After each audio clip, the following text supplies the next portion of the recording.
મહાદેવનો 11મો રુદ્ર અવતાર એટલે હનુમાનજી મહારાજ એ સાક્ષાત મહાદેવનો અંશ છે.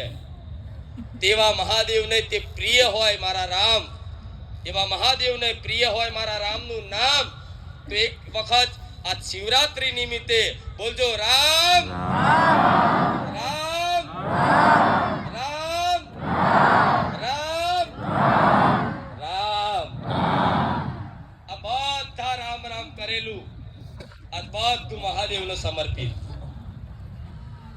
કેમ કે રામનું નામ લેવાથી અતિ પ્રસન્ન મહાદેવ ને પ્રસન્ન કરવા માટે પોતપોતાની રીતે જે પણ સમજ હોય જ્ઞાન હોય એ આધારિત દૂધ ચડાવતા, બીલીપત્ર ચડાવતા, બધું કરતા પોતપોતાની રીતે.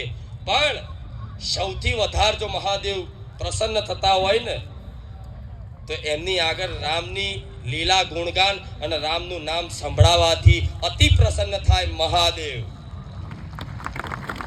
આજે ઘણા લોકો શિવરાત્રી નિમિત્તની મહાદેવની પૂજા કરીને આયા ને, પૂજા નહીં કરી હોય તો આજે પ્રણામ નમસ્કાર દંડવત તો થયા જ હશો, દિલથી ભગવાનને યાદ કર્યા જ હશે.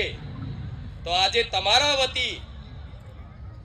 વતી મારા મહાદેવને એવી પ્રાર્થના કરીશું બહુચર મેલડી કે બારેજાત ધામ આવનારા તમામ ભક્તોને સુખી કરજો, દરેકનું કલ્યાણ કરજો. અને બારેજાત ધામ તરફથી જે રામ નામ પ્રદાન કરવામાં આવ્યું છે મારા